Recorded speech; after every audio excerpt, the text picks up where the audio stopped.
സകവാസന കണ്ടെത്താൻ നമ്മൾ പണികളോ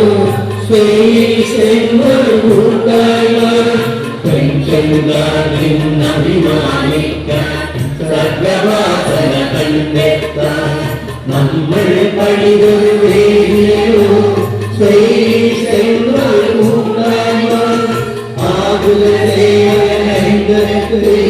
സഹായം അതാണ് നമ്മുടെ സംഘടന. കോൺഗ്രസിൻ പതാകയും സംഘടന ഇന്റർനാഷണൽ കോൺഗ്രസിൻ പതാകയും സംഘടന.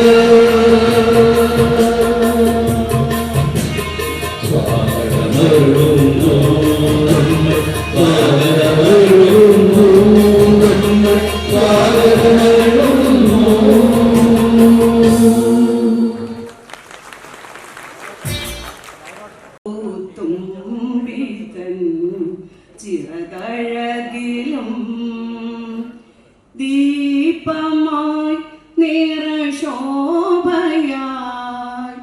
തഴുകുന്ന സത്യ സ്വരൂപമേ നിത്യവും നിൻ സ്നേഹമെന്നിൽ നവ്യമാം പ്രഭതൂഗണേ അക്ഷരക്കടലംബികേ അറിവേ ശുഭേ പ്രണമാമ്യഹം അക്ഷരക്കടലംബികേ അറിവേ ശുഭേ പ്രണമാമ്യഹം പ്രണമാമ്യഹം. നമ്മുടെ സംഘാടക സമിതിയുടെ ജനറൽ കൺവീനറും KSSPIയുടെ സംസ്ഥാന ഉപാധ്യക്ഷനുമായ ഏറെ ബഹുമാനായ ഒരു മാസക്കാലമായി ഈ സമ്മേളനത്തിന് വേണ്ടി രാപ്പകലില്ലാതെ അധ്വാനിച്ചുകൊണ്ട് മുന്നോട്ട് പോകും ഒരു യുവാവിനെ പോലെ ത്രസിച്ചുകൊണ്ട് ഈ സമ്മേളന വിജയത്തിനായി സ്വാഗതം ചെയ്യും. അതുപോലെ ഈ സമ്മേളനത്തിന്റെ നമ്മുടെ DCCയുടെ അധ്യക്ഷൻ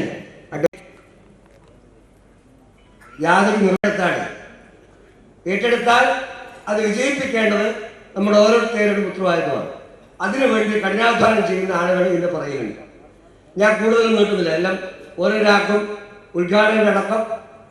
ഉദ്ഘാടനം ഒഴികെ ബാക്കി എല്ലാവർക്കും സംസാരിക്കുന്നവർക്കൊക്കെ നമ്മുടെ ജില്ലാ സെക്രട്ടറി സമയം നിർദ്ദേശിച്ചിട്ടുണ്ട്.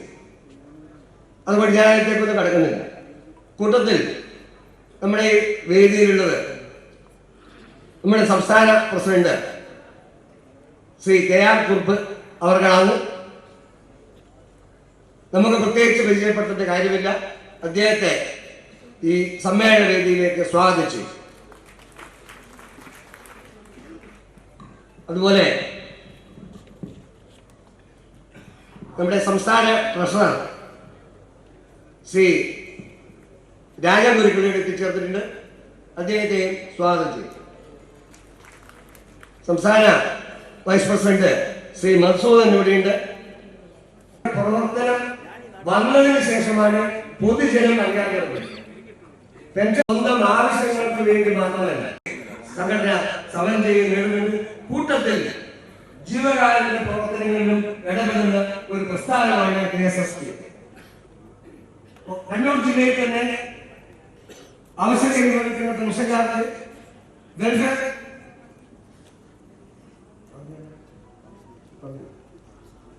പ്രസ്ഥാനങ്ങളുടെ തുടങ്ങിയിട്ടുണ്ട്. കേരളത്തിൽ വീട് നഷ്ടപ്പെട്ടവർക്ക് വീട് വെച്ചു കൊടുക്കാൻ, വയനാട് ദുരന്തത്തിൽ വീട് നഷ്ടപ്പെട്ടവർക്ക് വീടുകളൊക്കെ വിട്ടുകൊടുക്കുന്നതിന് വേണ്ടി 10-50 ലക്ഷത്തോളം രൂപ അധ്യക്ഷ സ്ഥാനത്തേക്ക് നമ്മുടെ chairman advocate K. Brijesh Kumar അവരെ ക്ഷണിക്കും. NGO അസോസിയേഷന്റെ ജില്ലാ അധ്യക്ഷൻ ശ്രീ മഹേഷ്, KPSTയുടെ ജില്ലാ പ്രസിഡന്റ് ശ്രീ കൃഷ്ണദാസ്,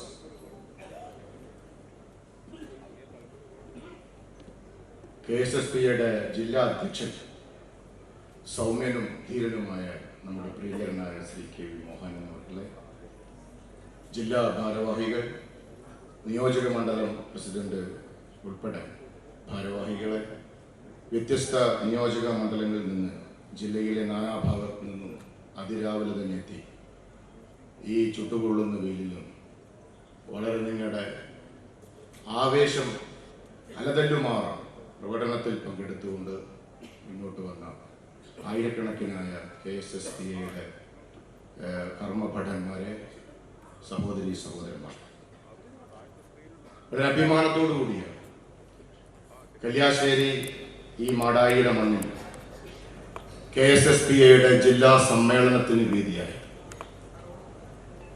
നേരത്തെ സ്വാഗത ഭാഷകൻ ബഹുമാനായ ശ്രീ കരുണാകരൻ മാസ്റ്റർ പറഞ്ഞതുപോലെ ഏറ്റെടുക്കുമ്പോൾ ചില ആകുലതകൾ നമുക്കില്ലാതെ ഉണ്ടായില്ല. ഇത് പഴയങ്ങാടിയാണ്, മാടായിയാണ്, കല്യാശ്ശേരിയാണെന്നൊക്കെ. പക്ഷെ എല്ലാത്തിനെയും തകിടം മറിച്ചുകൊണ്ടാണ് ഇന്നലെ നമ്മൾ കരുതിയത് ഏകദേശം 500 പേരുടെ ഒരു പരിപാടിയായിരുന്നെങ്കിൽ 1000-ഓളം ആളുകളാണ് ഇന്നലെ പരിപാടിയിൽ പങ്കെടുത്ത് ഈ നാട്ടിലെ ജനങ്ങൾ തന്നെ അമ്പരിപ്പിച്ചുകൊണ്ടാണ്. KSSPA ഇന്ന് കേരളത്തിലെ ഇന്ത്യൻ നാഷണൽ കോൺഗ്രസിന്റെ പോഷക സംഘടനകളിൽ ഒരുപക്ഷെ ഏറ്റവും ശക്തമായ ഒരു സംഘടനയാണ്. വളരെ അടുക്കും ചിട്ടയോടും മണ്ഡലം തലത്തിലും നിയോജക മണ്ഡലതലത്തിലും ജില്ലാതലത്തിലും സംസ്ഥാന തലത്തിലുമായി എല്ലാ വർഷവും സമ്മേളനങ്ങളും പ്രകടനങ്ങളും ഒക്കെ നടത്തി ശക്തി വർദ്ധിപ്പിച്ചുകൊണ്ട് ഓരോ വർഷം കഴിയുന്തോറും ആയിരക്കണക്കിന് പുതിയ അംഗങ്ങളെ കൂട്ടിച്ചേർത്ത് വലിയ ശക്തമായ ഒരു സംഘടനയായി KSSPAക്ക് മാറാൻ സാധിക്കുന്നു എന്നുള്ളത് ഏറെ അഭിമാനകരമാണ്. ഇന്നലെ വന്ന നമ്മുടെ ഈ കൗൺസിൽ മീറ്റ് ഉദ്ഘാടനം ചെയ്ത ആദരണീയനായ all India Congress committee secretary, കേരളത്തിന്റെ ചാർജുള്ള ശ്രീ മോഹൻജി വളരെ ആവേശത്തോടു കൂടിയാണ് നമ്മുടെ പരിപാടി കഴിഞ്ഞ് അദ്ദേഹം പോയത്. ഇന്നലെ രാത്രിയും ഇന്ന് രാവിലെയും അദ്ദേഹം വിളിക്കുകയുണ്ടായി, വളരെ ആവേശത്തോടു കൂടി. അതോടൊപ്പം തന്നെ ഇന്നലെ ഒറ്റ പരിപാടിക്ക് വേണ്ടിയാണ് ആലപ്പുഴയിൽ നിന്ന് ശ്രീമതി ഷാനിമുൽ ഉസ്മാൻ നമ്മുടെ വനിതാ സമ്മേളനത്തിന് ഉദ്ഘാടനം ചെയ്യാൻ മാത്രം ഇവിടെ എത്തി. വളരെ ആവേശകരമായ ഒരു സംസാരം. അന്നവരെല്ലാം ആവേശം കൊള്ളിച്ചുള്ള പ്രകടനമായിരുന്നു ബഹുമാന്യായ ശ്രീമതി ഷാനിമുൽ ഉസ്മാൻ അവർ. ഇന്ന് നമ്മളൊക്കെ അഭിമാനത്തോടെ വരുന്നത് ശ്രീ മാത്യു കുഴൽനാടനെ വളർച്ച പോലെയാണ് മാത്യുവിന്റെയും വളർച്ച. ഒരുപക്ഷെ നമ്മളൊക്കെ ഒന്നിച്ച്, ഞാനും മാത്യു അടക്കമുള്ള ആളുകളൊക്കെ ഒന്നിച്ച് KSU പ്രവർത്തനം തുടങ്ങിയാണ്. KSUവിന്റെ സംസ്ഥാന ഭാരവാഹിയായി ഒന്നിച്ചിരിക്കാൻ ഭാഗ്യം ലഭിച്ച ഒരാളാണ് ഞാൻ. ശ്രീമാൻ വിശ്വനാഥിന്റെ പ്രസിഡന്റായിരുന്ന KSU കമ്മിറ്റിയിലെ സംസ്ഥാന ഉപാധ്യക്ഷനായിരുന്നു ശ്രീ മാത്യു. അന്ന് മുതൽ തന്നെ വളരെ നന്നായി സംസാരിക്കുന്നു. നിരവധിയായ കേസുകൾ വളരെ പ്രൗഢമായ രീതിയിൽ നടത്താൻ, അതുകൊണ്ട് തന്നെ നമ്മൾ ഉദ്ഘാടകൻ എന്ന് പറയുമ്പോൾ നമുക്ക് വേറെ ഒരു അപ്പൊ വിളിച്ചപ്പോൾ പറഞ്ഞു നോക്കാം, ഞാൻ വരാൻ. പക്ഷെ പിന്നീട് എനിക്കൊരു അപ്പോ വളരെ ഈ ഒറ്റ പരിപാടിക്കാണ്. ഇന്നലെ ഡൽഹിയിലായിരുന്നു ശ്രീ മാത്യു. ഡൽഹിയിൽ നിന്ന് രാത്രി ഫ്ലൈറ്റിന് കോഴിക്കോട് വന്ന് അർദ്ധരാത്രിയിൽ കണ്ണൂരിലെത്തി 2 മണിക്കാണ് ശ്രീ വേലായുധേട്ടൻ റെയിൽവേ സ്റ്റേഷനിൽ നിന്ന് ഗസ്റ്റ് ഹൗസിലേക്ക്. കമ്മിറ്റ്മെന്റ് മാത്രമല്ല, KSSPA എന്ന് പറയുന്ന ഈ ശക്തമായ സംഘടനയോടുള്ള നമ്മൾ അതിലൂടെ കാണുന്നത്. എനിക്കൊരു അത്ഭുതം തോന്നിയിട്ടുണ്ട്.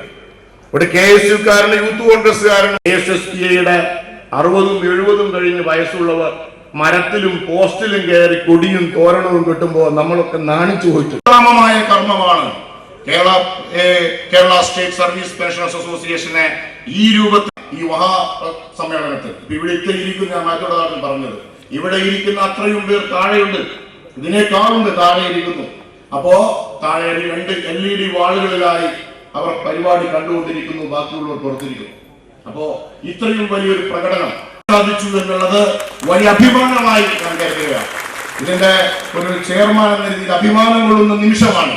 അതുകൊണ്ട് നിങ്ങൾ തന്ന ഈ വലിയ സ്നേഹത്തിന് നന്ദി പറയുന്നതോടൊപ്പം എല്ലാ പ്രയാസങ്ങളും മാറ്റിവെച്ച് ഇവിടെ എത്തിച്ചേർന്ന ബഹുമാനായ ഉദ്ഘാടകനെയും തിരുവനന്തപുരത്ത് നിന്നും ഈ ഒരു പരിപാടിയിലേക്ക് കടന്നു വന്ന സംസ്ഥാന അധ്യക്ഷൻ ഉൾപ്പെടെയുള്ള തന്റെ വാക്കുകൾ പ്രചരപ്പത്തനായ പതിറ്റാണ്ടുകളോളം MLA മാരായിരുന്നവർക്ക് പോലും പറയാത്ത രീതിയിലുള്ള ഏറ്റവും നല്ല രീതിയിൽ എല്ലാ മേഖലയിലും തൊട്ട് തലോടിക്കൊണ്ട് കടന്നു പോകാൻ, പ്രതിഷേധിക്കുമ്പോഴും പ്രതിരോധിക്കുമ്പോഴും നെഞ്ചു നിവർത്തിക്കൊണ്ട് പ്രതിഷേധിക്കാനുള്ള ആർജവും ആയുധവും കയ്യിൽ വെച്ചുകൊണ്ട് കടന്നു പോകുന്ന പ്രിയങ്കരനായ എന്റെ പ്രിയ സുഹൃത്ത്, സഹോദരൻ, സ്നേഹിതൻ, ഇവിടുത്തെ നമ്മുടെ ഉദ്ഘാടന കർമ്മത്തിന് വേണ്ടി ക്ഷണിച്ചുകൊണ്ട് നിർത്തുന്നു.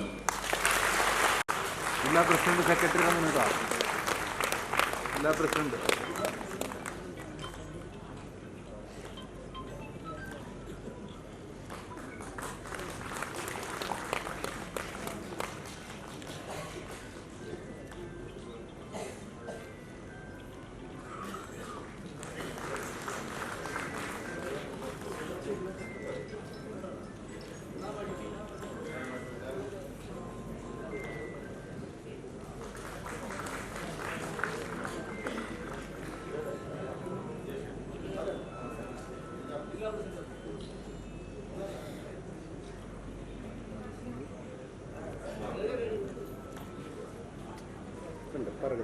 പറകിൽ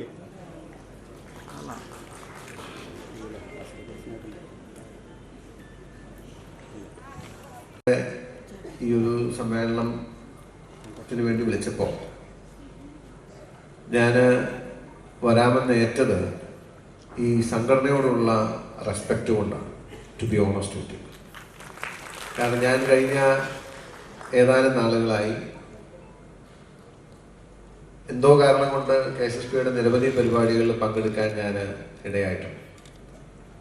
കോൺഗ്രസ്സിൽ ഡിസിപ്ലിൻഡ് ആയിട്ടുള്ള ഒരു സംഘടനാ പ്രവർത്തനം കാണാൻ കൊതിക്കുന്ന ആളാണ് ഞാൻ. സത്യം പറഞ്ഞത് നമ്മുടെ പാർട്ടിക്ക് എല്ലാ ശക്തിയും ഉണ്ടെങ്കിലും, ധാരാളം പ്രവർത്തകരും ധാരാളം സംഘടനകളും ഒക്കെ ഉണ്ടെങ്കിലും, യഥാർത്ഥത്തിൽ സംഘടനാ രംഗത്ത് നമ്മൾ ലാക്ക് ചെയ്യുന്ന ഏറ്റവും വലിയ സ്ട്രെങ്ത് എന്താണെന്ന് ചോദിച്ചാൽ ബാക്കി എല്ലാ ശക്തിയും നമുക്കുണ്ട്.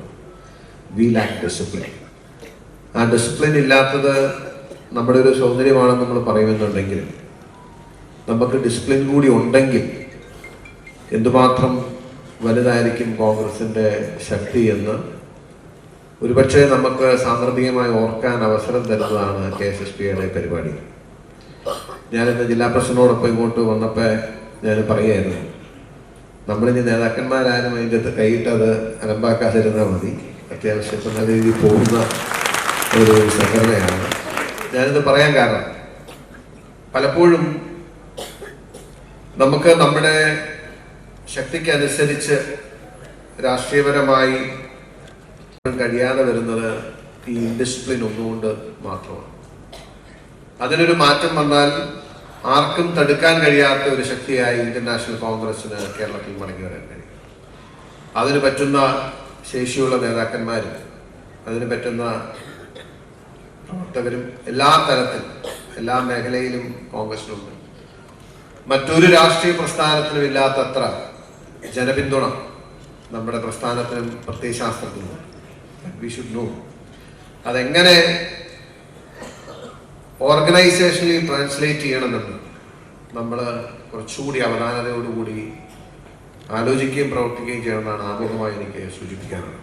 ഞാൻ MLA എന്ന നിലയിൽ KSSP എൻ്റെ അടുത്ത്, നമ്മുടെ അവിടുത്തെ പെൻഷനേഴ്സ് ആദ്യമായിട്ട് എൻ്റെ അടുത്തൊരു കാര്യം പറഞ്ഞത്, ഞാനൊരു ദിവസം ഇങ്ങനെ നമ്മുടെ ഈ സിവിൽ സ്റ്റേഷനിൽ പോയിട്ട് വരുമ്പോൾ ധാരാളം പേര് ഇങ്ങനെ പെൻഷൻ വാങ്ങാനുള്ളവരിങ്ങനെ കാത്തിരിക്കുകയാണ്. അപ്പോൾ അവരെല്ലാവരും ലൈനായിട്ട് ക്യൂ നിൽക്കുന്നു, പ്രായമുള്ളവരുണ്ട്.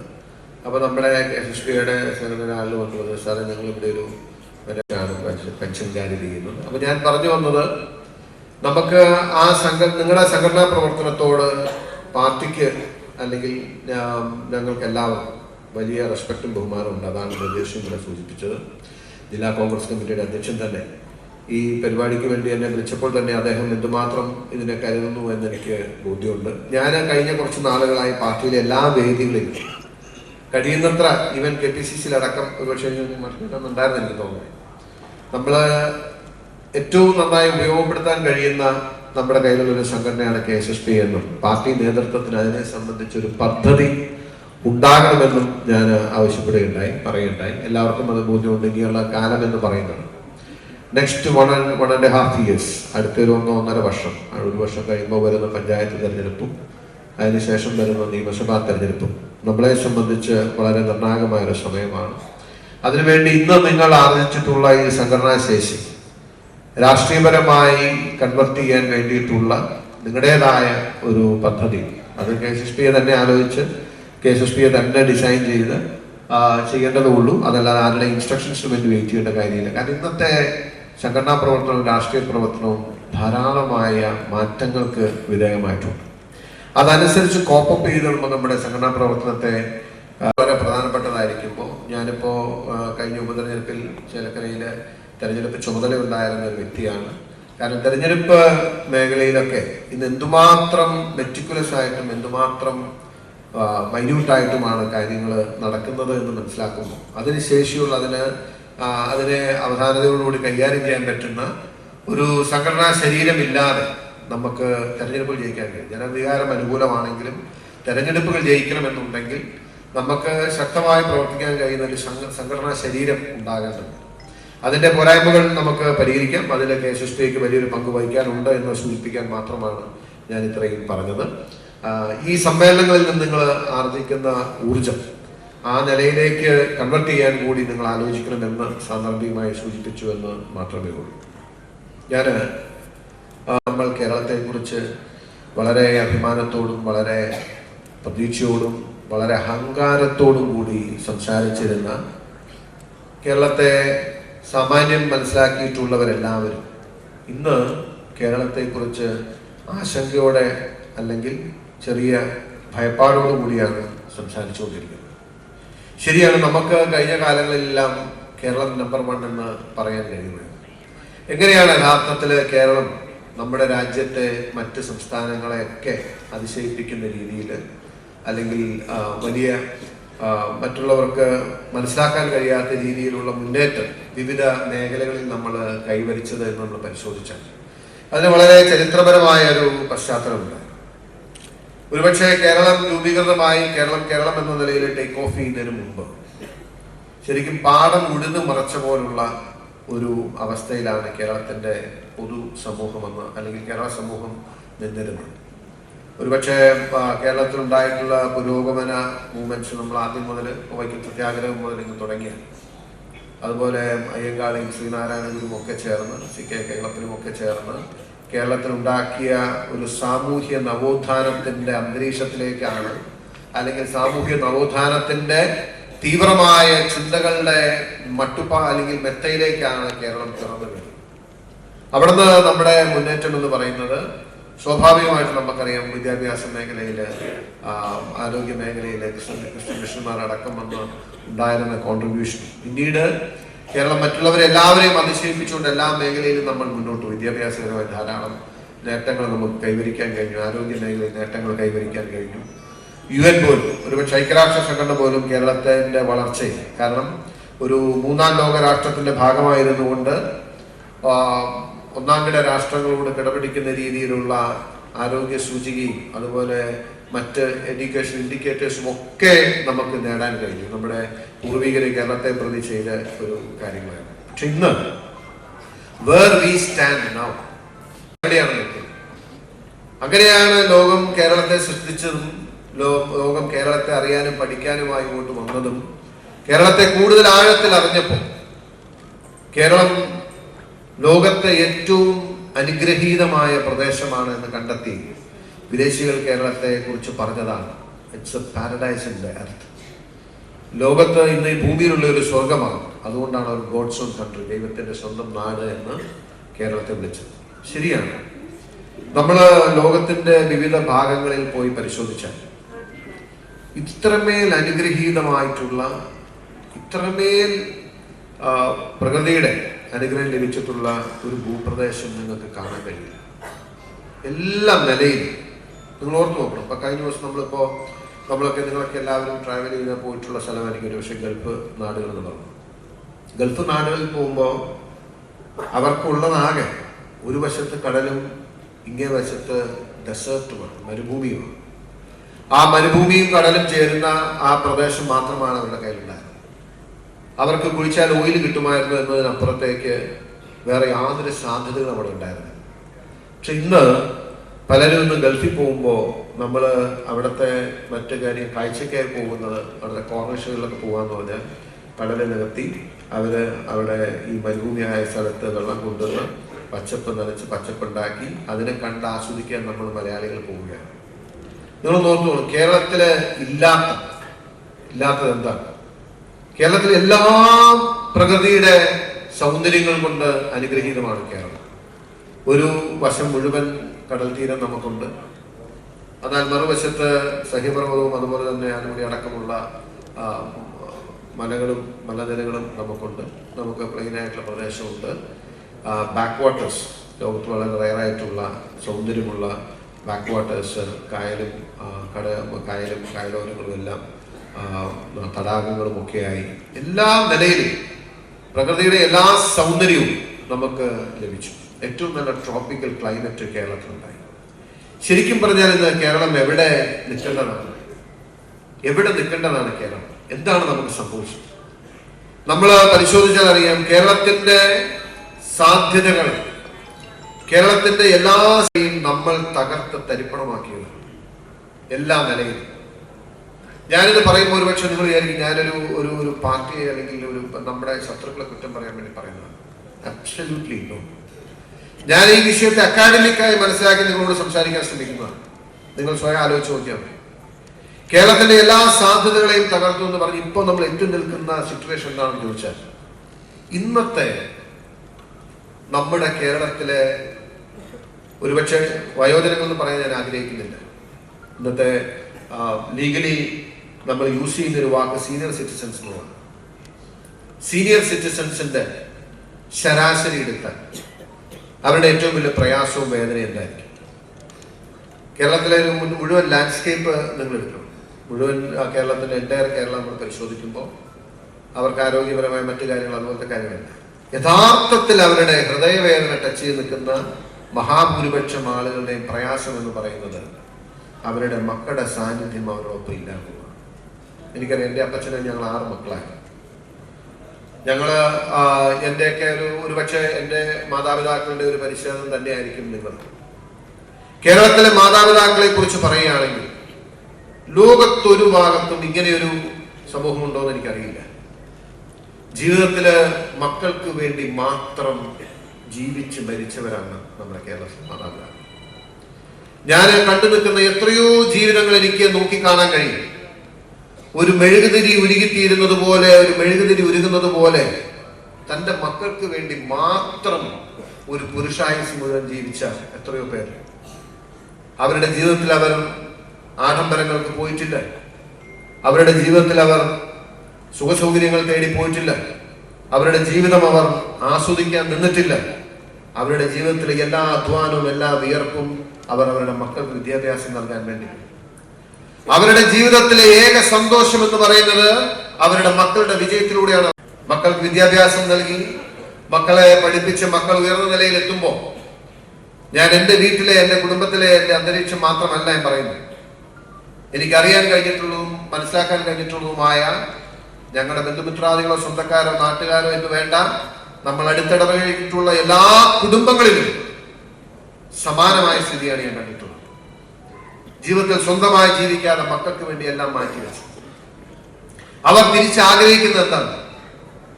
അവർ തിരിച്ചാഗ്രഹിക്കുന്നത് അവരുടെ ഒരുപക്ഷെ റിട്ടയർഡ് ലൈഫ് എന്ന് പറയുന്ന അല്ലെങ്കിൽ അവസാന കാലഘട്ടങ്ങളിൽ മക്കളുടെ സാന്നിധ്യം മാത്രമാണ് ആഗ്രഹിക്കുന്നത്.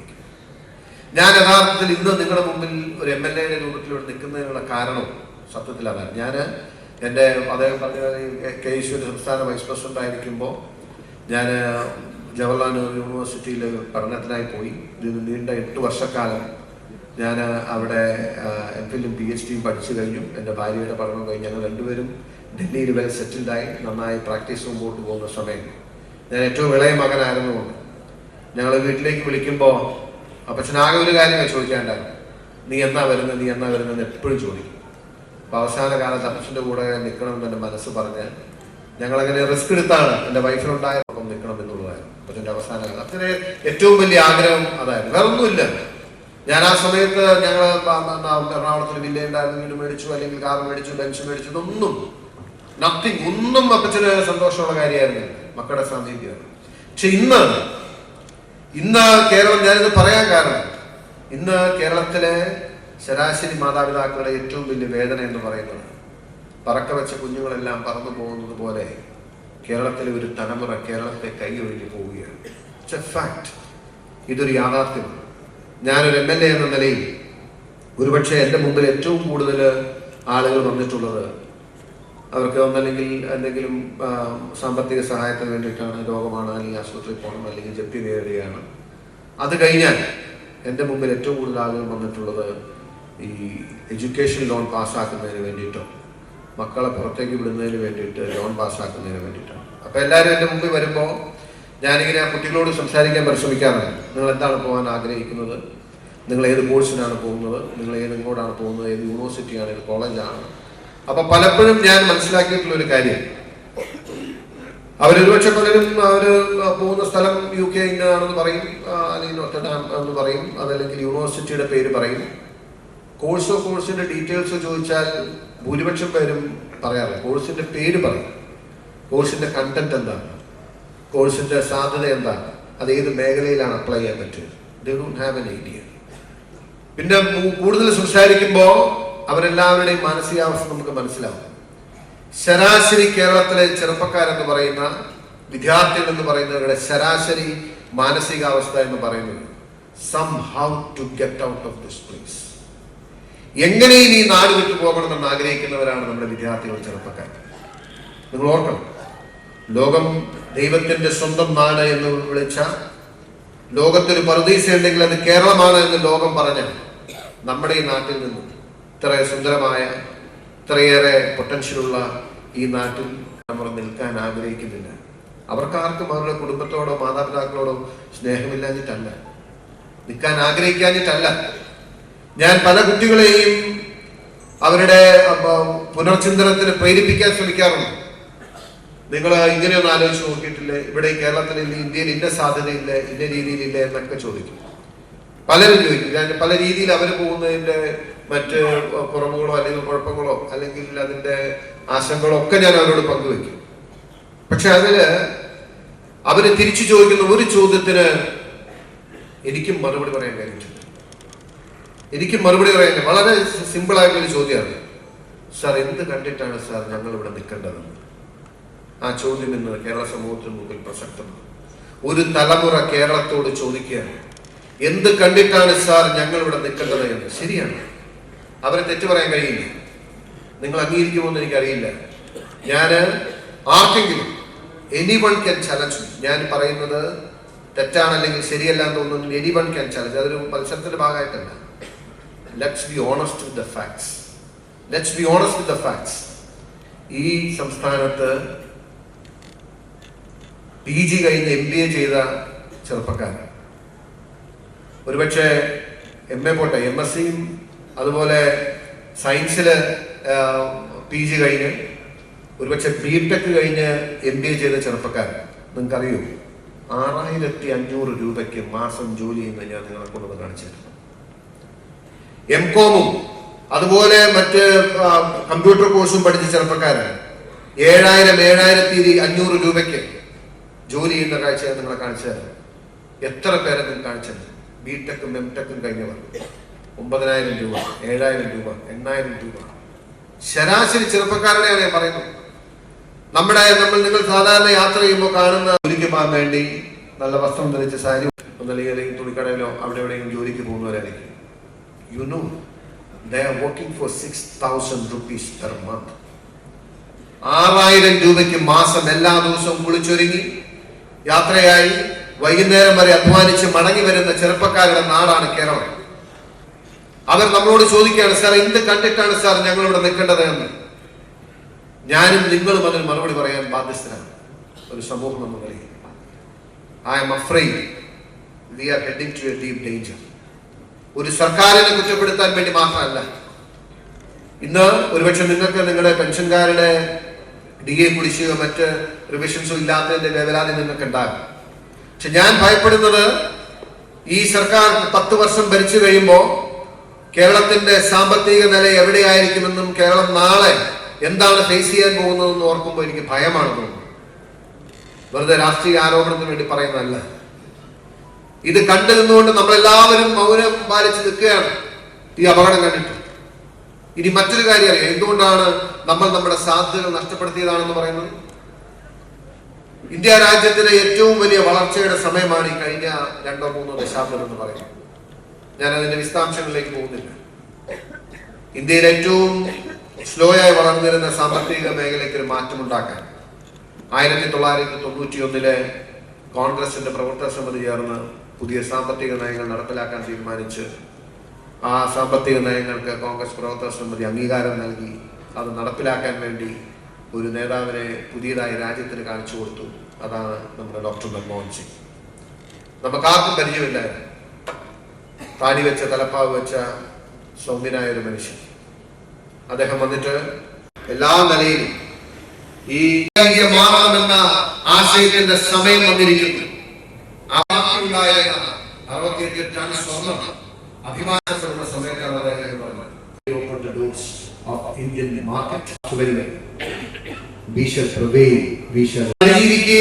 നമ്മൾ ഇതിനെ അതിജീവിച്ച് ഒരു സുന്ദരമായ പരിവേഷമുള്ള കുറിച്ച് കമ്മ്യൂണിസ്റ്റ് പാർട്ടിയുടെ ബുദ്ധിജീവി എന്ന ടാഗുള്ള ഒരു നേതാവ് എന്റെ ഗ്രാമത്തിൽ വന്ന് പ്രസംഗിച്ച് ഞാൻ ഇന്നലെ കേട്ടതുപോലെ മറക്കാത്ത വാചകങ്ങളാണ്. ഈ രാജ്യം തകരുമെന്നും മഹാ ക്യാൻസർ പിടിപെട്ടിരിക്കുന്നു എന്നും പറഞ്ഞു.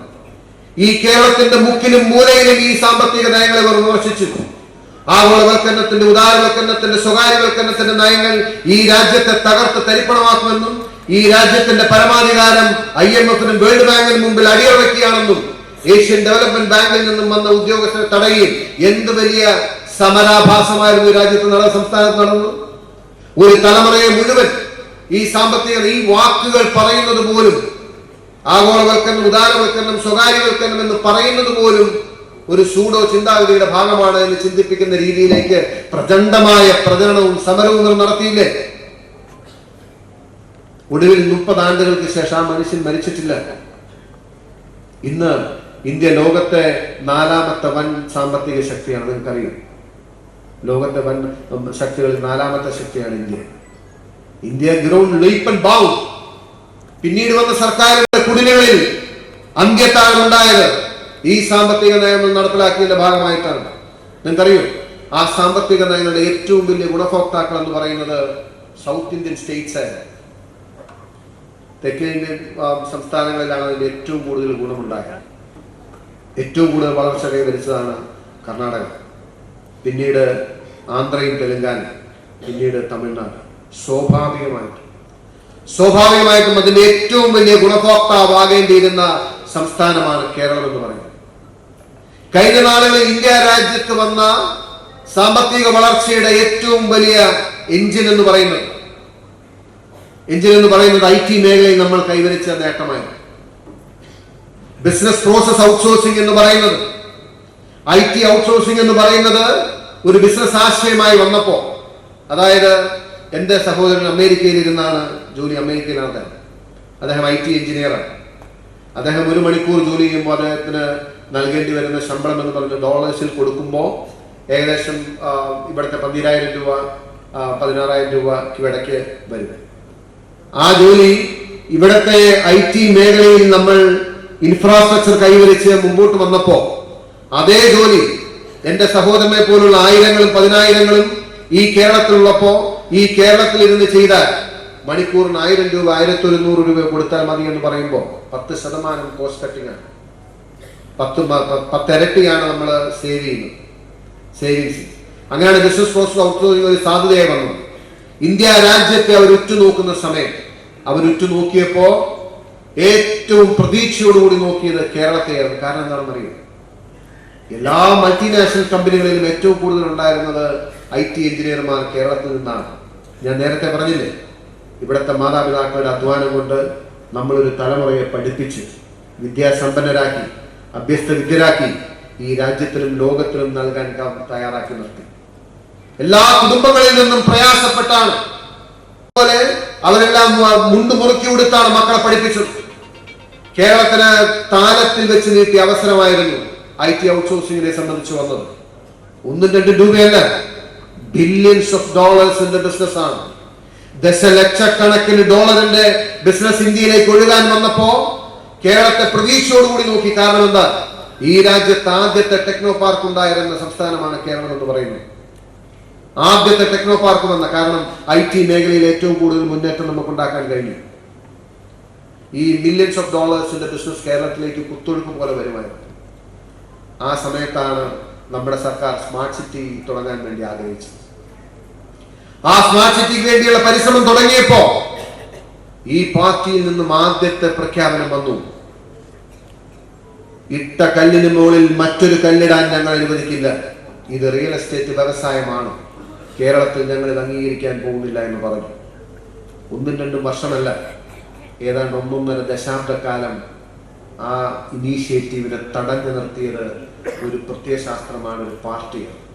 നിങ്ങൾക്ക് ഓർമ്മയുണ്ടാവും, VS അച്യുതാനന്ദന്റെ നേതൃത്വത്തിൽ CPM എടുത്ത നിലപാട് കൊണ്ട് ടെക്നോ പാർക്കിന് ശേഷം നമുക്കൊരു സ്മാർട്ട് സിറ്റി ഉണ്ടാക്കാൻ വേണ്ടി വന്നത് 20 വർഷത്തിന് ശേഷമാണ് നമുക്കുണ്ടായത്. ആ സമയത്ത് നമ്മുടെ നാട്ടിൻപുറത്തൊരു ചൊല്ലുണ്ട്, നിലാവ് വെളുക്കോളും പന്നു നിൽക്കില്ല എന്ന് പറയുന്ന മാതിരി ആ അവസരം നമുക്ക് വേണ്ടി കാത്തു നിന്നില്ല. ആ അവസരം ഇന്ത്യ രാജ്യത്തേക്ക് കേരളത്തെ ലക്ഷ്യം വെച്ച് ഒഴുകി വന്ന ആ അവസരമാണ് വഴിമാറി ഒഴുകിയത്. അത് വഴിമാറി ഒഴുകിയത് ബാംഗ്ലൂരിലേക്ക്, ചെന്നൈയിലേക്ക്, ഹൈദരാബാദിലേക്ക്. നമ്മൾ 10 വർഷം 15 വർഷം മുമ്പ് കണ്ട ബാംഗ്ലൂരാണോ ഇന്നത്തെ ബാംഗ്ലൂർ? 15 വർഷം മുമ്പുള്ള ചെന്നൈയാണോ ഇന്നത്തെ ചെന്നൈ? കേവലം 10 വർഷത്തെ 15 വർഷത്തെ മാത്രം ചരിത്രമുള്ള ഹൈദരാബാദ് എന്ന ലോകത്തെ അതിശയിപ്പിക്കുന്ന നഗരമായി മാറി. പണം വന്നു.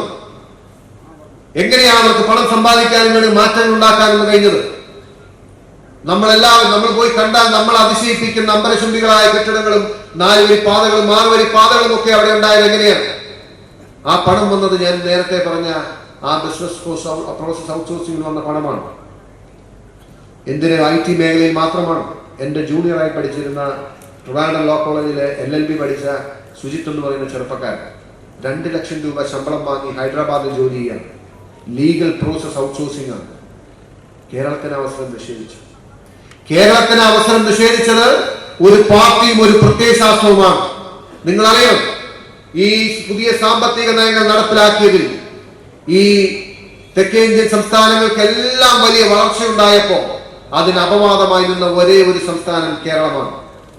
ഈ പുതിയ സാമ്പത്തിക നയങ്ങൾ നടപ്പിലാക്കി തമിഴ്നാടിന്, കർണാടകയ്ക്ക്, തെലങ്കാനയ്ക്ക്, ആന്ധ്രയ്ക്ക് എല്ലാം വലിയ കുതിച്ചുയാട്ടം ഉണ്ടാക്കാൻ കഴിഞ്ഞപ്പോൾ അതിൽ വീണുപോയ ഒരേ ഒരു സംസ്ഥാനം എന്ന് പറയുന്നത് കേരളമാണ്. കേരളത്തിൽ മാത്രമാണ് GDP ഗ്രോത്തിൽ പ്രതീക്ഷിച്ച നേട്ടമുണ്ടാക്കാൻ കഴിയാതെ പോയി. ഞാൻ പറഞ്ഞു വരുന്നത്, കേരളത്തിന്റെ ഈ എല്ലാ സാധ്യതകളെയും തകർക്കുന്ന ഒരു പ്രസ്ഥാനവും പ്രത്യയശാസ്ത്രത്തിന്റെ സാന്നിധ്യമാണ്.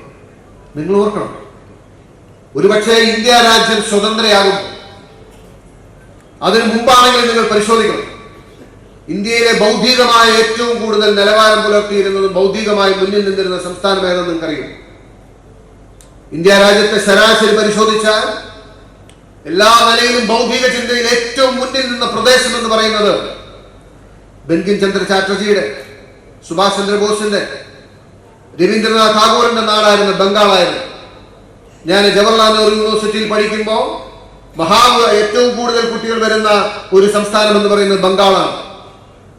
ബൗദ്ധികമായി വളരെ ഉന്നത നിലവാരം പുലർത്തിയിരുന്ന ബംഗാളിൽ എന്താണ് സംസ്ഥാനം? ഈ രാജ്യത്തെ ഏറ്റവും ദരിദ്രമായ സംസ്ഥാനങ്ങളിൽ ഒന്നായി ബംഗാൾ മാറി. ഏറ്റവും ദരിദ്രമായ സംസ്ഥാനങ്ങളിൽ ഒന്നായി. നമ്മൾ ആക്ഷേപിച്ച് പറയത്തില്ലേ ഈ തെരുവുകളിൽ നടക്കുന്നത് ബംഗാളികളാണ് എന്ന്? എങ്ങനെയാണ് ഇത്ര ബൗദ്ധിക നിലവാരം ഉണ്ടായിരുന്നത്, വലിയ സംസ്കാരം ഉണ്ടായിരുന്ന, വലിയ ചിന്താശക്തി ഉണ്ടായിരുന്ന, വലിയ ദീർഘവീക്ഷണം ഉണ്ടായിരുന്ന ബംഗാളിലേക്ക് ഗതി വന്നത്? ഒരു പ്രസ്ഥാനവും ഒരു പ്രത്യയശാസ്ത്രവുമാണ് അതിന്റെ പിന്നിൽ. ഒരു സമൂഹത്തിന്റെ, ഒരു സംസ്ഥാനത്തിന്റെ, ഒരു രാജ്യത്തിന്റെ മുന്നോട്ടുള്ള പ്രയാണത്തിൽ അതിന്റെ രാഷ്ട്രീയ ചിന്തയാണ് അവരെ എങ്ങോട്ട് നയിക്കണമെന്ന് കാണിക്കുക.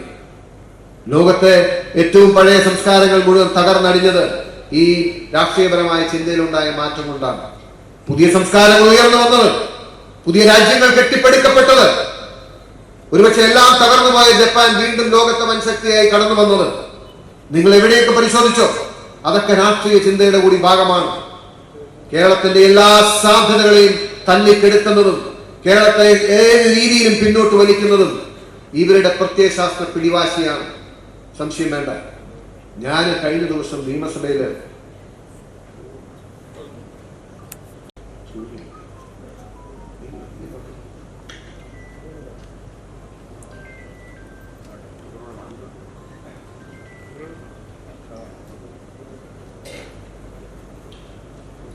പരാമർശം നടത്തിയതിന്റെ പേരിൽ വലിയ കോലാഹലമാണ്. ഞാൻ ആ നിയമസഭാ സമ്മേളനത്തിൽ ഏതാണ്ട് 6-7 ദിവസം എല്ലാ മന്ത്രിമാരും നിരവധി കമ്മ്യൂണിസ്റ്റുകാരും ഒക്കെ പ്രസംഗിച്ചു. അവര് കയ്യൂരിലെയും കരിവല്ലൂരിലെയും രക്തസാക്ഷികളെ കുറിച്ച്, ഓഞ്ചിയത്തിന്റെ മണ്ണിലെ മണ്ടോടി കണ്ണനെ കുറിച്ച് ഒക്കെ വാഗ്ദാനങ്ങൾ പാടി ഇങ്ങനെ സംസാരിക്കുകയൊക്കെ ഉണ്ടായി. അപ്പോൾ അത് കഴിഞ്ഞപ്പോൾ ഞാൻ എൻ്റെ ഒരു പ്രസംഗത്തിൻ്റെ അവസരത്തിൽ പറഞ്ഞു, നിങ്ങളെല്ലാവരും മറന്നുപോയ ഒരു രക്തസാക്ഷിയുണ്ട്. അദ്ദേഹത്തിൻ്റെ ഈയിടെ നമ്മളൊക്കെ നിയമസഭയിലേക്ക് കാറിൽ വരുമ്പോൾ കേരളത്തിൻ്റെ ഒരുപക്ഷെ എല്ലാ മുക്കിലും മൂലയിലും ഒരു ആളുടെ പടം വെച്ചിട്ടുണ്ടായിരുന്നു. സഖാവ് പുഷ്പൻ ആദരാഞ്ജലികൾ എന്ന് എഴുതി വെച്ചിരുന്നു. പക്ഷെ നിങ്ങളാരും അദ്ദേഹത്തെ പരാമർശിച്ചിട്ടില്ല. സഖാവ് പുഷ്പൻ എന്ന് പറയുന്നത് ഇന്ന് കേരളം ആഴത്തിൽ ചിന്തിക്കേണ്ട ഒരു രക്തസാക്ഷിയാണെന്ന് പറഞ്ഞു. അപ്പം അതുവരെയൊക്കെ അവരിങ്ങനെ കേട്ടിരുന്നു കഴിഞ്ഞിട്ട് ഞാൻ പറഞ്ഞു, നിങ്ങളൊന്ന് ആലോചിക്കാൻ തയ്യാറാണ്. എന്തിനു വേണ്ടിയായിരുന്നു സഖാവ് പുഷ്പൻ ഒരാഴ്ച മുഴുവൻ ആ കട്ടിലിൽ കടന്ന് മരിക്കേണ്ടി വന്നത്? എന്തിനു വേണ്ടിയിട്ടായിരുന്നു? എന്നിട്ട് ഞാൻ ആ രക്തസാക്ഷി കവിതയിലെ 2 വരി ഞാനിങ്ങനെ പാടിക്കഴിച്ചു. നിങ്ങൾ ആഘോഷിക്കുന്ന വരികൾ ഇതാണല്ലോ സ്വാഭാവികം. അവനവന് വേണ്ടിയല്ലാതെ അവരന് ചുടുരക്തമൂറ്റി കുലം വിട്ടുപോയവൻ രക്തസാക്ഷി. ഇതൊക്കെ പറഞ്ഞ് ഈ ചെറുപ്പക്കാരുടെ സിരകളിൽ തീ പിടിപ്പിക്കുകയാണ്. അവനവനു വേണ്ടിയല്ലാതെ അവരന്നു ചുടുരക്തമൂറ്റി കുലം വിട്ടുപോയവൻ രക്തസാക്ഷി. മരണത്തിലൂടെ ജനിച്ചവൻ ഒരു രക്തതാരകം രക്തസാക്ഷി.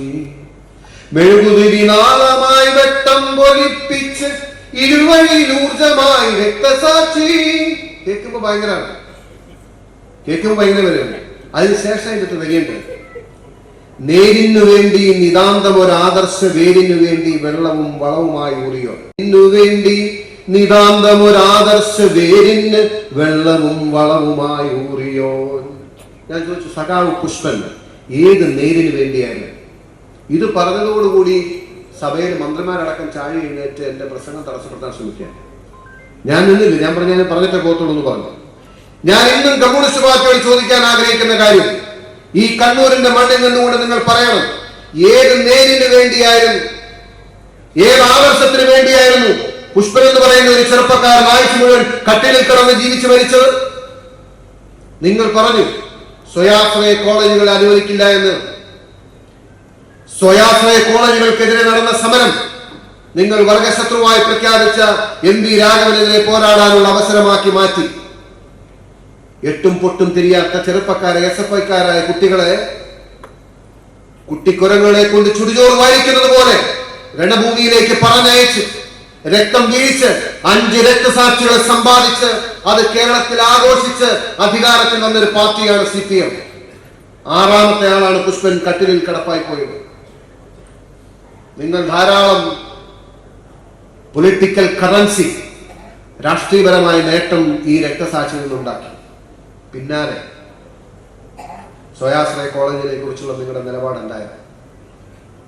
അതിനുശേഷം ഞാൻ പറഞ്ഞു, കേരളത്തിലെ ആ കാലഘട്ടത്തിലെ ഏറ്റവും വലിയ സ്വയാശ്രയ കോളേജിന്റെ ചെയർമാൻ സ്ഥാനം അലങ്കരിക്കാൻ അന്നത്തെ DYFIയുടെയും SFIയുടെയും ചുമതലക്കാരനായിരുന്ന് ഇവരെ ഈ രക്തസാക്ഷികളാക്കാൻ അങ്ങോട്ട് പറഞ്ഞുവിട്ട നേതാവിന് ഒരു മടിയും ഉണ്ടായില്ല. ഇന്ന് ആ സ്വയാശ്രയ കോളേജിനെ അവർ ആഘോഷിക്കുകയാണ്. ഇതാണ് CPMന്റെ പ്രത്യയശാസ്ത്രത്തിന്റെ പ്രത്യേകത. ഇതാണ് അവർ കാലാകാലം കേരളത്തിൽ ചെയ്തിട്ടുള്ളത്. CPM എന്ന പാർട്ടിക്ക് ബുദ്ധി നേരെയാകാൻ വേണ്ടി, അവരുടെ ബുദ്ധിക്ക് വെളിച്ചം കിട്ടാൻ വേണ്ടി നമ്മൾ കാത്തിരിക്കുന്ന സമയത്താണ് കേരളം ഇന്ന് ഇതുപോലെ വീണ് താഴേക്ക് പോയത്. ഈ പ്രസ്ഥാനത്തിന്റെ ചിന്തയിലുള്ള പ്രശ്നം എന്ന് പറയുന്നത് അടിസ്ഥാനപരമായ പ്രശ്നമാണ്. കേരളത്തിലെ ഒരു പുതിയ കേരളത്തെ നമ്മൾ ആഗ്രഹിക്കുന്നുണ്ട് എങ്കിൽ we need to grow economically, no doubt. അതല്ലാതെ ഏത് കാര്യം നമ്മൾ പറഞ്ഞിട്ട് കാര്യമില്ല. അതൊരു യാഥാർത്ഥ്യമാണ്. സാമ്പത്തിക വളർച്ച കൈവരിക്കാതെ ഒരു സംസ്ഥാനത്തിനോ ഒരു രാജ്യത്തിനോ പുരോഗതി പ്രാപിക്കാൻ കഴിയില്ല. കേരളം ഇന്ന് വലിയ സാമ്പത്തിക പരാധീനതയിലും പ്രയാസത്തിൽ പോവുകയാണ്. ഇന്ന് CPM കൊണ്ടുവരുന്ന, ഇപ്പോൾ അവർ എത്രയോ കാലങ്ങൾക്ക് ശേഷം പല കാര്യങ്ങളും പറയുന്നു. കഴിഞ്ഞ ദിവസം P. രാജീവ് വലിയ അവകാശവാദമായി പറയാം, ഞങ്ങൾ പ്രൈവറ്റ് ഇൻഡസ്ട്രിയൽ പാർക്ക് തുടങ്ങാൻ പോവുകയാണ്. ഓർത്തു നോക്കണം, എത്ര കാലങ്ങൾക്ക് ശേഷമാണ്. ഇതിനു മുമ്പ് ഈ നാട്ടിലെ ഏതെങ്കിലും ഒരു ഇൻഡസ്ട്രിയൽ പാർക്കിനെ കുറിച്ച്, സ്വകാര്യ നിക്ഷേപത്തെ കുറിച്ച് പറഞ്ഞിട്ടുണ്ടെങ്കിൽ കടിച്ചു കീറുമായിരുന്ന അതേ പാർട്ടിയും അതേ പ്രത്യയശാസ്ത്രവും ഇന്ന് അഭിമാനം കൊള്ളുകയാണ്, ഊറ്റം കൊള്ളുകയാണ്. ഞങ്ങള് പ്രൈവറ്റ് ഇൻഡസ്ട്രിയൽ പാർക്ക് തുടങ്ങാൻ പോകുന്നുവെന്ന്. ഒരു കാലഘട്ടം മുഴുവൻ IMF-നെയും ADB-യെയും വിദേശ വായ്പകളെയും തള്ളിപ്പറയുകയും അതിന് വന്ന ഉദ്യോഗസ്ഥനെ കരിയോലൊഴിച്ച് അധിക്ഷേപിച്ച് ഓടിക്കുകയും ചെയ്ത അതേ പാർട്ടിയുടെ നേതാവ് കോട്ടും സൂട്ടുമുട്ട് ലണ്ടൻ സ്റ്റോക്ക് എക്സ്ചേഞ്ചിൽ നിന്ന് മണിയടിച്ച് അവിടുത്തെ വിദേശ മൂലധനം, നിങ്ങൾ പറയുന്നില്ല മൂലധനമാണ് ശത്രു എന്ന് പറയുന്ന അതേ മൂലധനത്തെ 2 കൈ നീട്ടി വാങ്ങിച്ച നേതാവിന്റെ പേരാണ് പിണറായി വിജയൻ എന്ന്.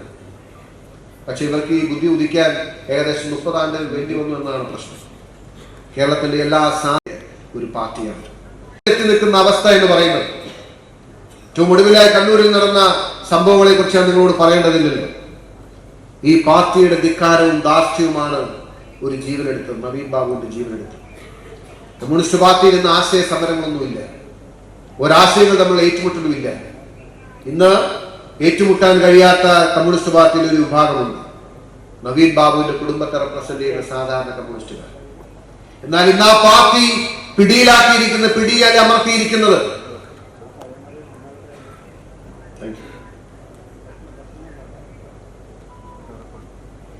കൂട്ടുകച്ചവടക്കാരും ചെങ്ങാത്ത മുതലാളിമാരുടെ ബ്രോക്കർമാരും അതുപോലെ തന്നെ അഴിമതിക്കാരുടെയും പിടിയിലേക്ക് CPM എന്ന പാർട്ടി മാറിക്കുന്നു. പാർട്ടി നേതൃത്വം അവരുടെ കയ്യിലാണ്. അവർക്ക് ഒന്നുകിൽ കച്ചവടങ്ങളിൽ പങ്കാളിത്തമുണ്ട്, അല്ലെങ്കിൽ കമ്മീഷൻ ഏജന്റുമാരാണ്, അതല്ലെങ്കിൽ നേരിട്ട് അഴിമതി നടത്തുന്നവരാണ്. അവർക്കാണ് ഈ പാർട്ടിയിൽ സംരക്ഷണമുള്ളത്. അവർക്കാണ് ഈ പാർട്ടിയുടെ ചവിട്ടുപടി കയറി നേതൃത്വത്തിലേക്ക് വരാൻ കഴിയുക. ഞങ്ങളുടെ നാട്ടിലും ഒന്നും അവസ്ഥ ഒട്ടും വ്യത്യസ്തമല്ല. ഏരിയ സെക്രട്ടറിമാരെന്ന് പറഞ്ഞാൽ അവർക്കൊക്കെ പ്രധാനപ്പെട്ട അവിടുത്തെ എല്ലാ പ്രസ്ഥാനങ്ങളിലും പങ്കാളിത്തമുള്ളവരാണ്, കൂട്ടുകച്ചവടം ചെയ്യുന്നവരാണ്, അഴിമതിക്ക് നേരിട്ട് നേതൃത്വം നൽകുന്നവരാണ്. അങ്ങനെയുള്ളവരെ സംരക്ഷിക്കാതിരിക്കാൻ ഈ പാർട്ടിക്ക് കഴിയില്ല. കാരണം ഈ പാർട്ടിയെ നേതൃത്വത്തിൽ നിന്ന് നയിക്കുന്നത് സഖാവ് പിണറായി വിജയനാണ്. പിണറായി വിജയൻ ഒരുപക്ഷെ കണ്ണൂരിലെ നിങ്ങൾക്ക് എന്നെക്കാളും നന്നായി അറിയാമായി. പക്ഷെ ഞാൻ എൻ്റെ നിയമസഭാ പ്രവർത്തനത്തിന്റെ ഭാഗമായി ഞാൻ അന്വേഷിക്കുകയും പഠിക്കുകയും ചെയ്ത ഫയലുകൾ പരിശോധിക്കുമ്പോൾ ഇത്ര ശാസ്ത്രീയമായി അഴിമതി ഒരു മുഖ്യമന്ത്രി കേരളത്തിൽ ഉണ്ടായിട്ടുണ്ടെന്ന് എനിക്ക് തോന്നിയില്ല. ഞാൻ അത് ചോദ്യം ചെയ്താണ് ഞാൻ ചെയ്ത തെറ്റ്. പിണറായി വിജയന്റെ ഒരു ശൈലി നിങ്ങൾക്കറിയാം, കണ്ണൂരുകാർക്കറിയാം. എല്ലാവരെയും ഭയപ്പെടുത്തി ഇരുത്തുക എന്നതാണ് അദ്ദേഹത്തിന്റെ ശൈലി. അദ്ദേഹത്തിന് ഇഷ്ടമില്ലാത്ത, അദ്ദേഹത്തിന് യോജിക്കാൻ കഴിയാത്ത, അദ്ദേഹത്തിന്റെ താല്പര്യത്തിന് വിരുദ്ധമായ അഭിപ്രായങ്ങൾ പറഞ്ഞാൽ അവരെ അടിച്ചിരുത്തുന്ന ശൈലിയാണ് പിണറായി വിജയന്റെ ശൈലി എന്ന് പറയുന്നത്. അത് പാർട്ടിക്കകത്താണെങ്കിലും അത് മുന്നണിയിലാണെങ്കിലും അത് നിയമസഭയിലാണെങ്കിലും ഒക്കെ അങ്ങനെയാണ്. എനിക്ക് മുമ്പ് മൂവാറ്റുപുഴയിൽ നിന്നും ജയിച്ചിരുന്നത് CPI-യുടെ നേതാവായിരുന്ന എന്തോ ഇബ്രാഹിം എന്ന് പറയുന്ന ഒരു ചെറുപ്പക്കാരനാണ്. അദ്ദേഹം ഒരു തവണ മണ്ഡലത്തിലെ ചില ആവശ്യങ്ങൾ അവഗണിക്കപ്പെടുന്നു എന്ന് കണ്ടപ്പോ അത് പറയാൻ വേണ്ടി നിയമസഭയിൽ നിന്ന് എഴുന്നേറ്റ് സംസാരിച്ചു തുടങ്ങിയപ്പോ രൗദ്രമായ ഭാവത്തിൽ എതിർവശം ഒരു ശബ്ദം കേട്ടു, മെമ്പർ എന്തറിഞ്ഞിട്ടാണ് സംസാരിക്കുന്നതെന്ന്. സ്വാഭാവികമായിട്ട് അദ്ദേഹം വിചാരിച്ചു ഇവിടെ പ്രതിപക്ഷത്തുള്ള ആരോ എന്തോ പറയുന്നതാണെന്ന് ഓർത്ത് നോക്കി. അപ്പൊ തൊട്ടടുത്തിരുന്ന ആശ MLA ഇങ്ങനെ തട്ടിയിട്ട് പറഞ്ഞു, നിർത്ത് മുഖ്യമന്ത്രിയാണെന്ന്. അദ്ദേഹം പിന്നെ വിറങ്ങലിച്ച് അവിടെ ഇരിക്കുകയാണ്. സ്വന്തം മുന്നണിയിൽപ്പെട്ട ഒരു ചെറുപ്പക്കാരനായ ആദ്യം നിയമസഭാംഗമായ ഒരാൾ ഒരു കാര്യം പറഞ്ഞപ്പോ അദ്ദേഹത്തെ വിരട്ടി, മെമ്പർ എന്തറിഞ്ഞിട്ടാണ് പറയുന്നത് എന്ന് പറഞ്ഞ് മൂവാറ്റുപുഴയിൽ നിന്നുള്ള ജനപ്രതിനിധി അടിച്ചിരുത്തിയ ആ വീഡിയോ കണ്ടിട്ടും കൂടിയാണ് ഞാൻ നിയമസഭയിലേക്ക് പോയത്. സ്വാഭാവികമായിട്ടും എനിക്ക് ആദ്യമായി ഒരു അടിയന്തര പ്രമേയത്തിൽ സംസാരിക്കാൻ അവസരം കിട്ടി. ഞാൻ ശ്രദ്ധിക്കുന്ന ഒരു കാര്യം, എന്നെ JNU പഠിപ്പിച്ച ഒരു കാര്യമാണ്.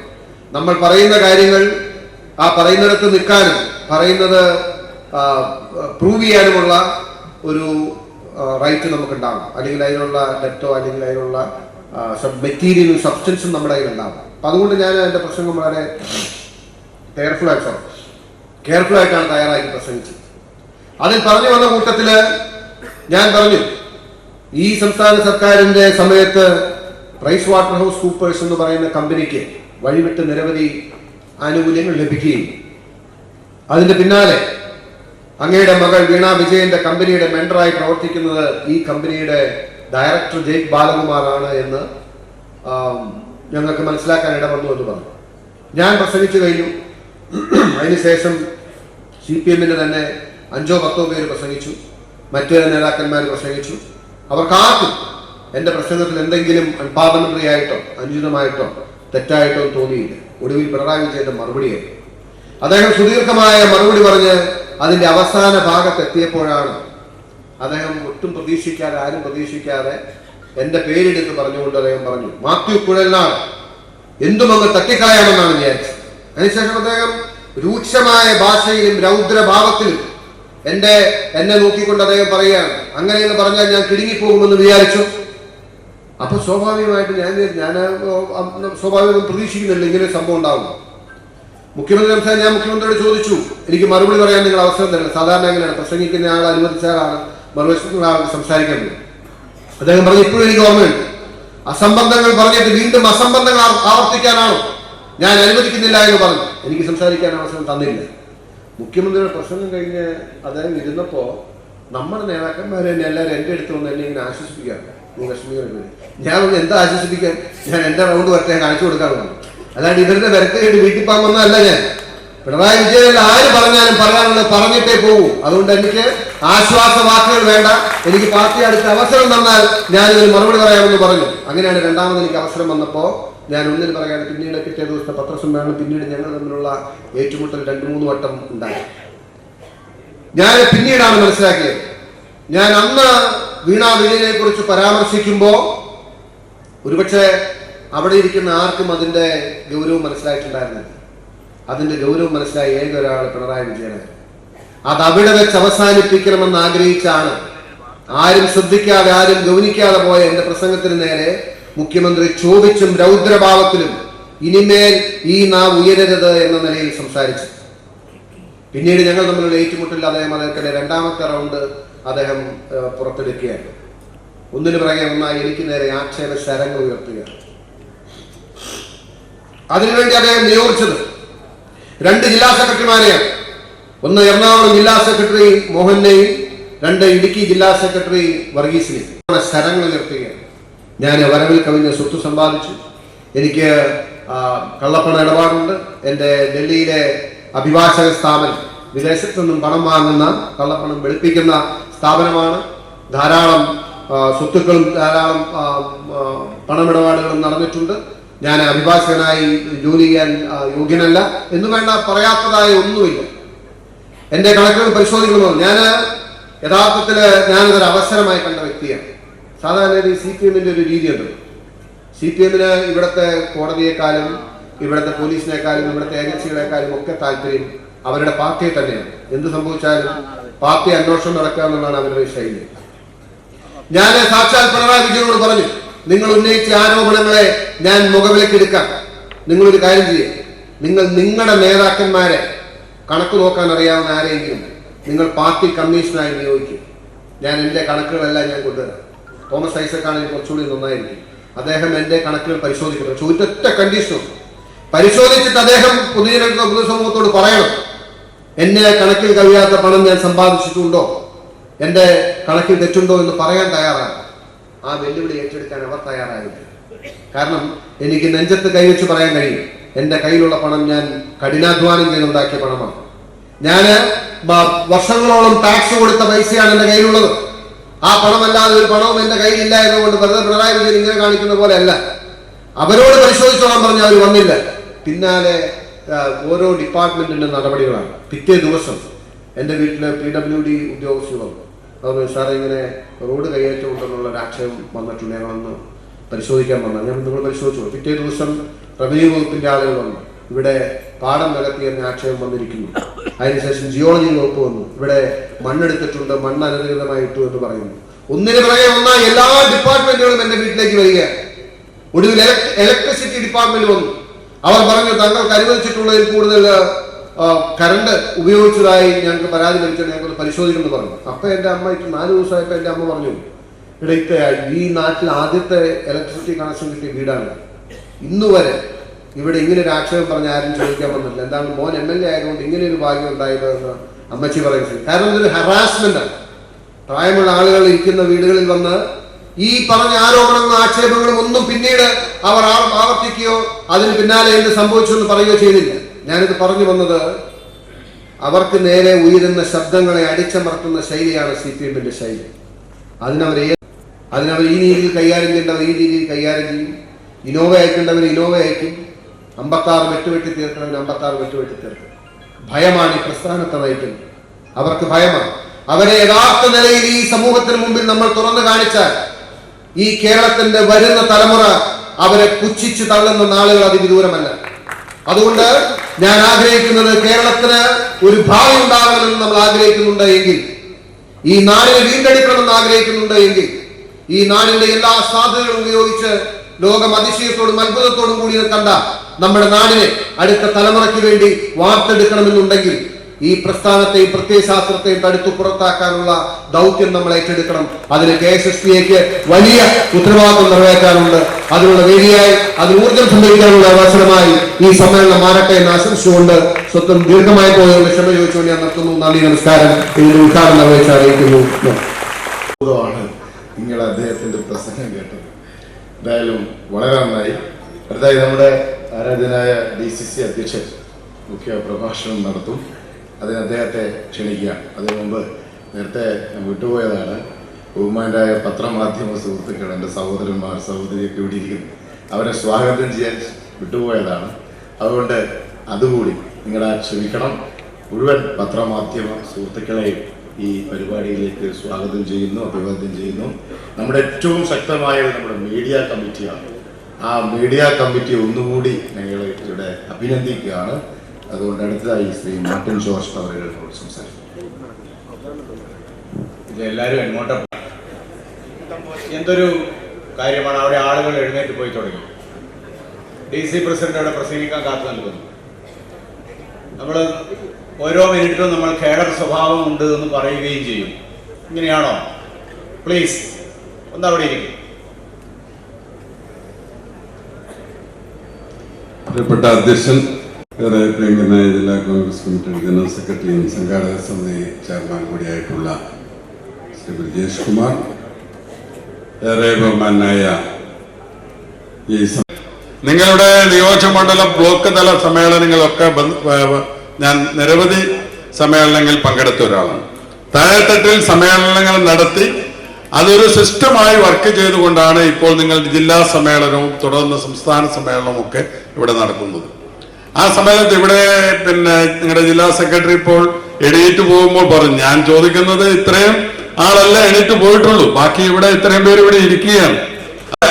ഇപ്പൊ DCC ഓഫീസിന്റെ മുകളിലൊക്കെ മിക്കവാറും സമയം ഭയങ്കര ബഹളം കേൾക്കാം. ഞാൻ ഇങ്ങനെ ആലോചിക്കും, എന്താ അവിടെ നടക്കുന്നത്? അവിടെ തിരുവാതിരയാണ്, അവിടെ ഒപ്പനയാണ്, അവിടെ കലാപരിപാടികൾ അവിടെ ഇങ്ങനെ പ്രാക്ടീസ് നടന്നുകൊണ്ടിരിക്കുകയാണ്. അത് ആ രീതിയിൽ അതിനെ ഒരു കുടുംബ കൂട്ടായ്മയെ പോലെ നിങ്ങളുടെ ആ സംഘടനയെ നിങ്ങൾ വലുതാക്കിക്കൊണ്ടിരിക്കുകയാണ്. ഇപ്പോൾ ഇവിടെ ബ്രിജേഷ് കുമാർ എന്നോട് പറഞ്ഞു, കൂത്തുപറമ്പ് സമ്മേളനത്തെക്കാൾ കൂടുതൽ ആള് ഉണ്ടായിരുന്നു. അപ്പൊ ബ്രിജേഷിനെ സംബന്ധിച്ചിടത്തോളം പഴയങ്ങാടിയിൽ വെച്ച് അദ്ദേഹം ചെയർമാൻ ആയതുകൊണ്ടാണ് ഈ ആള് വന്നത് എന്നുള്ള ധാരണ വേണ്ട. അത് ഈ സംഘടനയോടുള്ള സെറ്റപ്പ്. അപ്പോൾ ബ്രിജേഷ് പറഞ്ഞു, കൂത്തുപറമ്പിനേക്കാൾ കൂടുതൽ ആള് ഇത്തവണ വന്നിട്ടുണ്ട്. കൂത്തുപറമ്പിനേക്കാൾ കൂടുതൽ ആള് പഴയങ്ങാടിയിൽ എത്താൻ കാരണം ഈ സംഘടന വലുതായിക്കൊണ്ടിരിക്കുകയാണ്. ഓരോ വർഷം തോറും ഇതിലെ ആളുകൾ കൂടിക്കൊണ്ടിരിക്കുകയാണ് എന്നുള്ളത് തന്നെയാണ് എന്നാണ് എനിക്ക് സൂചിപ്പിക്കാനുള്ളത്. അതുകൊണ്ട് ഞാൻ മറ്റ് രാഷ്ട്രീയ വിഷയങ്ങളിലേക്കൊന്നും തന്നെ കടന്നു പോകുന്നില്ല. നല്ല അനുകൂലമായ കാലാവസ്ഥ ആണ് നമ്മുടെ ജില്ലയിലും നമുക്ക് സംസ്ഥാനത്തും ഒക്കെ ഉള്ളത് എന്ന് നിങ്ങൾക്കറിയാം. കഴിഞ്ഞ തെരഞ്ഞെടുപ്പിന്റെ റിസൾട്ട് എടുത്ത് പരിശോധിച്ചു നോക്കുമ്പോൾ നമുക്കുണ്ടായ ആ വലിയൊരു മേൽക്കോയ്മ. പക്ഷെ ഈ മേൽക്കോയ്മത്ത് രണ്ടാം പിണറായി സർക്കാർ വന്നതിന് ശേഷം നടന്ന എല്ലാ തെരഞ്ഞെടുപ്പുകളും ഐക്യജനാധിപത്യ മുന്നണിക്ക്, ഇന്ത്യൻ നാഷണൽ കോൺഗ്രസിനും വലിയ മുന്നേറ്റം ഉണ്ടാക്കാൻ വേണ്ടി സാധിച്ചിട്ടുണ്ട് എന്നുള്ളതൊരു വാസ്തവം. എന്താണ് കാര്യം? ജനങ്ങൾ തിരിച്ചറിഞ്ഞുകൊണ്ടിരിക്കുന്നു ഈ ഗവൺമെന്റിനെതിരെയുള്ള ഒരു വലിയൊരു നീക്കം, വലിയൊരു വികാരം ജനങ്ങളുടെ മനസ്സിന്റെ ഉള്ളിൽ ഉണ്ട് എന്നുള്ളത് നമുക്കറിയാം. അത് പ്രത്യേകിച്ച് മാത്യു കുഴൽനാടനെ പോലെയുള്ള ചെറുപ്പക്കാരായ MLA മാർ അവർ ആ നിയമസഭയിൽ ഉന്നയിക്കുന്ന ഓരോരോ ആരോപണങ്ങളല്ല ഓരോരോ കാര്യങ്ങൾ ആ വ്യക്തതയോടും കൃത്യതയോടും കൂടി അവതരിപ്പിക്കുമ്പോൾ അതിനെതിരെ ഒരു ചെറുവിരൽ പോലും അനക്കാൻ മുഖ്യമന്ത്രി അല്ലാതെ ഒരു MLA പോലും ഭരണപക്ഷത്തില്ല. കാരണം പറയുന്ന കാര്യങ്ങൾ, പ്രതിപക്ഷ MLA പറയുന്ന കാര്യങ്ങൾ അത് വളരെ വ്യക്തതയോടും കൃത്യതയോടും കൂടിയാണ് അവിടെ അവതരിപ്പിക്കുന്നത്. അത് സത്യസന്ധമായിട്ടാണ് അവതരിപ്പിക്കുന്നത്, അത് കാര്യഗൗരവത്തോടു കൂടിയാണ് അവതരിപ്പിക്കുന്നത്. അതുകൊണ്ട് മറ്റു ഒരു ഭരണപക്ഷ MLA അതിനെ എതിർക്കാൻ സാധിക്കുന്നില്ല എന്ന് നമ്മൾ കാണുകയാണ്. അപ്പോൾ ഒരു അഴിമതി ഗവൺമെന്റാണ് ഈ ഗവൺമെന്റ്. ഒരു ധാർഷ്ട്യത്തിന്റെ ഉദാഹരണമായ ദിവ്യ നമ്മളെ മുന്നിൽ ഇരിക്കുകയാണ്. എന്താണ് ഞാൻ അതിനോട് പറയേണ്ട കാര്യമില്ല. ഇപ്പോൾ CBI അന്വേഷണം എന്താണ് തുടക്കത്തിൽ എന്താണ് പറഞ്ഞത്? ആരുടെ കൂടിയാണ്? നവീൻ ബാബുവിന്റെ കൂടെയാണ് എന്ന് ആദ്യം പറഞ്ഞു. പിന്നീട് പറഞ്ഞ രണ്ടാളുടെയും കൂടി ആരുടെ കൂടെയാണ് എന്ന് തുറന്നു പറയാനുള്ള ആർജവും അത് കാണിക്കണം. പക്ഷേ ഇപ്പോൾ പറയേണ്ടി വന്നു, CBI അന്വേഷണം വേണ്ട എന്ന് പറയേണ്ടി വന്നത് ആരുടെ കൂടെയാണ് എന്ന് കൃത്യമായി പറയുകയാണ്. പ്രിയമുള്ളവരെ, എന്താണ് ഇതിൽ ദിവ്യനെ എതിർത്ത് പറയാൻ സാധിക്കില്ല. ദിവ്യനെ എതിർത്ത് പറഞ്ഞാൽ ഒരുപാട് കാര്യങ്ങൾ ഇവിടെ പുറത്തോട്ട് വരികയാണ്. CBI അന്വേഷണം വന്നാൽ ആരാണ് കത്ത് എഴുതിയത് എന്നുള്ളത് വളരെ വ്യക്തമായി പറയുന്നു. ആരാണ് ഈ പരാതി കൊടുത്ത? ആരാണ് മുഖ്യമന്ത്രിക്ക് കൊടുത്ത പരാതി? ആരാണ് കൊടുത്തത്? ആരാണ് എഴുതിയത്? ആരാണ് ഒപ്പിട്ടത്? അതിലൂടെ വളരെ വ്യക്തമാവും മുഖ്യമന്ത്രിയുടെ ഓഫീസ്, AKG സെന്റർ, ഈ രണ്ട് സ്ഥലങ്ങളാണ് ഇതിനെ എഴുതുകയും ഒപ്പിടുകയും ചെയ്തവർ എന്നുള്ളത് നിങ്ങൾ മനസ്സിലാക്കണം. എനിക്ക് 2 ഒപ്പുണ്ട് എന്ന് പറഞ്ഞൊരു വ്യക്തി, അദ്ദേഹത്തിനെതിരെ ഒരു നടപടിയുമില്ല. കള്ളം പറഞ്ഞ കളക്ടർ അദ്ദേഹത്തിനെ നിലനിർത്തിക്കൊണ്ട് മുന്നോട്ട് പോകുന്നു. എന്താണ് കാര്യം? അദ്ദേഹത്തെ മാറ്റിയാൽ അദ്ദേഹത്തിന് അറിയാവുന്ന കാര്യങ്ങൾ പറയും. അദ്ദേഹം ഇപ്പോൾ പറഞ്ഞു വെച്ചിരിക്കുന്നത് നവീൻ ബാബു തെറ്റുപറ്റി എന്ന് എന്റെ അടുത്ത് പറഞ്ഞു എന്ന് മാത്രമേ പറഞ്ഞിട്ടുള്ളൂ. ആ പറഞ്ഞ തെറ്റെന്താ, കുറ്റം എന്താണ്, തെറ്റെന്താണ് എന്ന് നവീൻ ബാബു പറഞ്ഞതായി കലക്ടർ പറയുന്നില്ല. അത് കലക്ടർ പറയാതിരിക്കണം. പറഞ്ഞാൽ ഇവിടെ പലരും കുടുങ്ങും. അതുകൊണ്ട് പ്രിയമുള്ളവരെ, ഈ ഗവൺമെന്റിലോ ഈ പാർട്ടി CPM എന്ന പാർട്ടിയിലോ ജനങ്ങൾക്ക് വിശ്വാസമില്ലാതായിരിക്കുന്നു. ഓരോരോ ദിവസം കഴിയുന്തോറും സമിതിയുടെ ചെയർമാനുമായ ശ്രീ K. ബ്രിജേഷ് കുമാർ, ഈ ക്ലാസ് ബഹുമാനപ്പെട്ട ഉദ്ഘാടകൻ നമുക്കിവിടെ നൽകിക്കഴിഞ്ഞു. നമുക്കറിയാം, കഴിഞ്ഞ 8 വർഷമായി ഈ സംസ്ഥാനം ഭരിക്കുന്ന ഇടതുപക്ഷ മുന്നണിയുടെ നേതൃത്വമുള്ള സർക്കാർ നാൾക്കുനാൾ സംസ്ഥാന സർക്കാർ ജീവനക്കാരുടെയും അതോടൊപ്പം പെൻഷൻകാരുടെയും ഓരോ ആനുകൂല്യങ്ങളും പിടിച്ചെടുത്തുകൊണ്ട് ഒരു കുറുവ സംഘമായി മാറിക്കൊണ്ടിരിക്കുന്ന ഒരു കാലഘട്ടത്തിലാണ് ഞാനും നിങ്ങളും ഇവിടെ നിൽക്കുന്നത്. നമ്മുടെ ഒട്ടേറെ ആനുകൂല്യങ്ങൾ കഴിഞ്ഞ 8 വർഷക്കാലമായി ജീവനക്കാരും അതോടൊപ്പം പെൻഷൻകാരും ഒരു പുതിയൊരു ആനുകൂല്യത്തിന് വേണ്ടിയല്ല ഇവിടെ സമരമുഖത്തേക്ക് വന്നത്. എന്നാൽ കഴിഞ്ഞ കാലഘട്ടങ്ങളിലൊക്കെ ഐക്യജനാധിപത്യ മുന്നണി സർക്കാർ ഭരിച്ചിരുന്ന കാലഘട്ടങ്ങളിലൊക്കെ നമുക്ക് ലഭിച്ചുകൊണ്ടിരിക്കുന്ന ആനുകൂല്യങ്ങൾ ഇല്ലാതാക്കിക്കൊണ്ട് മുന്നോട്ട് പോകുമ്പോഴാണ് നമ്മൾ സമരമുഖത്തേക്ക് വന്നുകൊണ്ടിരിക്കുന്നത്. കഴിഞ്ഞ കണ്ണൂർ ജില്ലയുടെ ഭാരവാഹികളുണ്ട്, നിയോജക മണ്ഡലം വനിതാ അതുപോലെ മണ്ഡലത്തിന്റെ ഭാരവാഹികളുണ്ട്. എല്ലാ തലത്തിലുമുള്ള നേതാക്കന്മാരെയും പ്രവർത്തകരെയും അംഗങ്ങൾ സൗഹൃദ സംഭാഷണങ്ങളിൽ ഏർപ്പെട്ടുകൊണ്ട് അവിടെ നിൽക്കുന്നുണ്ട്. അവര് കൂടി ഉള്ള കാരണങ്ങൾ അദ്ദേഹം കണ്ടെത്തുകയും ഒക്കെ ചെയ്യുന്നുണ്ട്. ഇവിടെ അദ്ദേഹം ദൃക്സാക്ഷിയായ വമ്പിച്ച ഒരു പ്രകടനത്തിന് ശേഷമാണ് നമ്മളിവിടെ ഇന്നത്തെ സമ്മേളനം തുടങ്ങിയിട്ടുള്ളത്. സമ്മേളനത്തിലെ ഭക്ഷണശാലയിലെ ആളുകൾ വളരെ കൂടുതലായി നിൽക്കുന്നതുകൊണ്ടാണ് ഇവിടെ ഇപ്പം കുറഞ്ഞു പോയത്. നമ്മൾ നേരത്തെ ഭക്ഷണം കഴിക്കാൻ പോകാമെന്ന് അനൗൺസ് ചെയ്തുകൊണ്ടാണ് അതങ്ങനെ സംഭവം ഉണ്ടാകാൻ കാരണം. ഏതായാലും നല്ല രീതിയിൽ